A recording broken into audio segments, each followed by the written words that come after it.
Hi, dear friends and subscribers. Welcome to the Cricket Happening Show with your host Ram today. And well, I'm going to look at yesterday's match, which happened between West Indies and Australia. Yesterday was the second one day international, which was being played between West Indies and Australia. And well, it was played at the same ground, St. Vincent, West Indies in Arnos ground. And well, the outcome went into the West Indies' favour. West Indies actually won the match by 5 wickets by the Duckworth-Lewis method. This was the same ground where Australia beat West Indies, so it was West Indies who actually put it across Australia yesterday by the Duckworth-Lewis method. The man of the match was Sunil Narine. As I said, you're going to hear a lot about this guy, Narine, because what happened was yesterday's pitch was much slower than the previous one-day international, and what did Sunil Narine was very difficult to dislodge. It was very difficult. In fact, he picked up wickets at regular intervals, and in fact he had 4 wickets to his name. In fact, he was the one who really the other day too, he did a good job by containing them by giving only 24 runs. Today his bowling figures with 8 overs, 1 maiden, 27 runs and 4 wickets. As I said, Sunil Narine is a very different type of bowler, and it was very difficult for the Australian batsman. Well, it was a rain-affected match. The play didn't start early. It was a rain-truncated match. The overs were reduced to 40 overs, where Australia made 154 for 9 batting first. It was not so easy. Shane Watson and David Warner actually opened the innings. They only put on 19 on the board. This Kemar Roche went through the defences of David Warner. He was clean ball for 13 of 20 balls with 1-4. And Peter Forrest followed him immediately for a duck, as he was caught brilliantly by Darren Sammy in the slips of the bowling of Kemar Roche for a duck, and that made it 19 for 2. Shane Watson and Michael Hussey were there, and they pushed on the score to 46 before Shane Watson left. Shane Watson was caught with a substitute to the bowling of Darren Sammy for 25 of 41 balls with 1-4 and 1-6.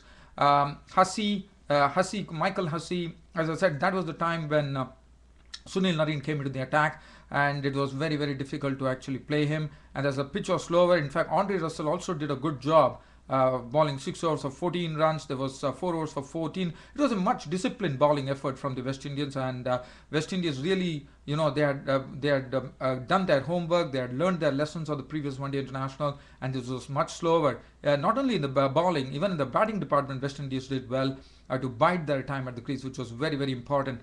So David Hussey and Michael Hussey, well, Michael Hussey made 24 of 52 balls with 1-4. Hussey making 37 of 62 balls with 4 fours. George Bailey, it was a runner ball stuff from George Bailey, contributing a very good 21 of 26 balls with 2 fours.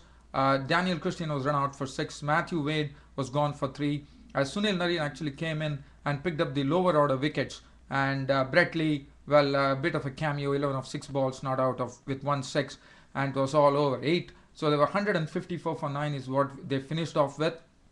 And Kemar Roche, 8 overs, 3 maidens, 23 runs and 2 wickets. Dwayne Bravo, 6 overs, 1 for 30. Sammy on the money, 4 overs, 1 for 19.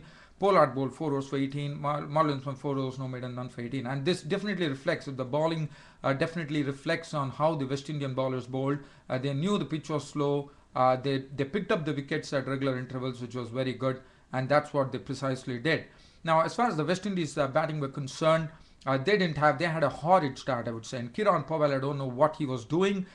He had no answer to this ball. Actually, the first delivery bowled in the West Indies innings, Brett Lee was the bowler.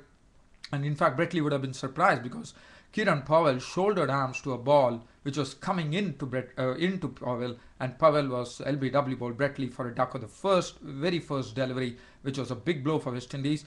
Johnson Charles and Marlon Samuels then stuck it out, and they took their time at the crease. Marlon Samuels played some very good drives. Johnson Charles was also very aggressive, and both of them took on the score to 42 before Marlon Samuels fell when Shane Watson actually clean bowled him for 20 of 37 balls with 2 fours. Darren Bravo joined Charles and Darren Bravo then slowly pushed on the score to 67 before Darren Bravo also showed what a good batsman he is by actually creaming 3 good boundaries of the bowling of I thought it was Brett Lee was hit for boundaries, Watson was hit for boundaries, and Australians definitely had a look at Darren Bravo, who has been named as the new Brian Lara of West Indian cricket, and he actually creamed 3 boundaries consequent. It was really absolute poise when he played that. But 67 for 3 when Johnson Charles departed. It was a very, very needless run out, and Johnson Charles was left stranded. He was gone 26 of 37 balls with 2 4s and 1 6.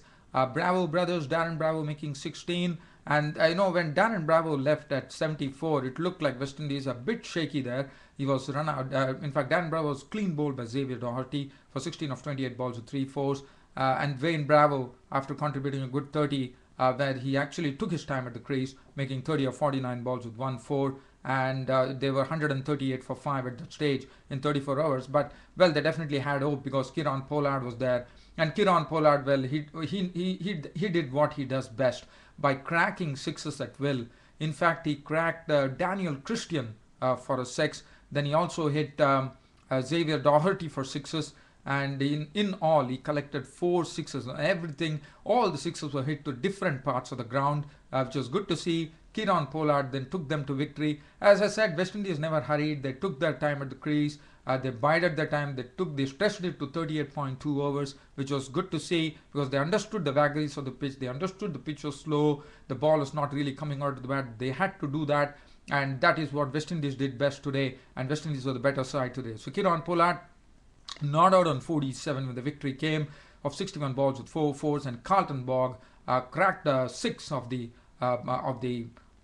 to actually get the winning hit there of the bowling of Xavier Doherty when he actually swiped him over mid-wicket for a 6. And Carlton Bogg was not out on 18 of 17 balls with 2 4s and 1 6. And West Indies, that was the victory for West Indies. In fact, now West Indies have really, and what West Indies have done, which is very, very important to note, is that since 2006, West Indies have never beaten Australia. They have played Australia 14 times, and this would have been a moral victory for West Indies because West Indies actually put it across Australia after 2006. So you can just imagine it's almost over 6 years that West Indies had to wait to get a victory over Australia under the belt, and that would have been a great feeling for them. No doubt they were all rejoicing. There was a tremendous crowd yesterday at the ground, and the people were just rejoicing. So what a victory. Congratulations West Indies, 163 for 5, winning this match by 5 wickets. The bowling figures: Brett Lee 8 overs 1 maiden 1 for 37. Clint McKay was absolutely superb, 8 overs 2 maiden 1 for 16. He was not bowling anything in the batting half. He used to make the batsmen really work for the runs. Shane Watson 7 overs 1 maiden 1 for 28. Hussey 3 overs no maiden none for 13. Daniel Christian bowled 5 overs for 26. And Xavier Doherty today was not effective. The West Indian batsmen really learned their lessons in the previous one-day international, and they decided to attack him. 7.2 overs no maiden 1 for 39. West Indies prevailing over Australia by 5 wickets. As I said, this is their first ever win after 2006. They played 14 matches, and what a moment would have been for West Indies.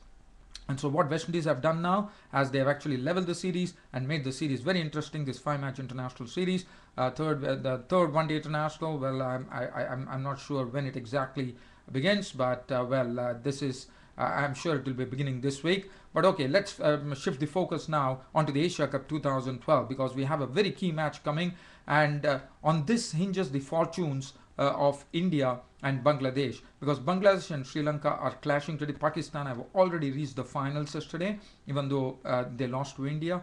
But Sri Lanka and Bangladesh game is a real crunch game, because all the Bangladeshi home fans would be praying that Bangladesh actually beat Sri Lanka and Bangladesh will get into the final. Because if Bangladesh beat Sri Lanka today, they get into the final on their head-to-head this, because it works like this: they have got a victory against India, so that is what is going to count, and they will enter the final. But if Sri Lanka beat Bangladesh, then India will be getting. So India and Bangladesh would be glued to their TV sets today just to find out who exactly is going to find. India will pray for Sri Lanka to win the match, and as far as Bangladesh is concerned, as the home fans, they would definitely love Bangladesh to come into this Asia Cup final 2012, because it is being played on their own turf, and they would love it, and that would be a great achievement for them if they could do that.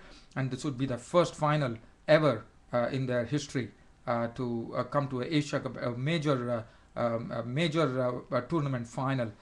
So good luck to both Bangladesh. Now Sri Lanka, well, they have absolutely nothing. They have they lost to India, they lost to Pakistan, so they are almost out of the tournament. So but so keep an eye on that. So it's very very interesting. So this match is a very important game for India and Bangladesh. So that is something that we are looking forward to. And The other thing, well, other than that, I don't have anything else to share. Dear fans, friends, and subscribers, your, as I said, your response has been encouraging. Tremendous response. Thank you very much for everything. It has been a pleasure bringing you this Cricket Happening show today. I hope you all enjoyed my company. Thanks for the cricket. Thanks for your support, and you all. I would like to actually bid you goodbye for now. Thank you.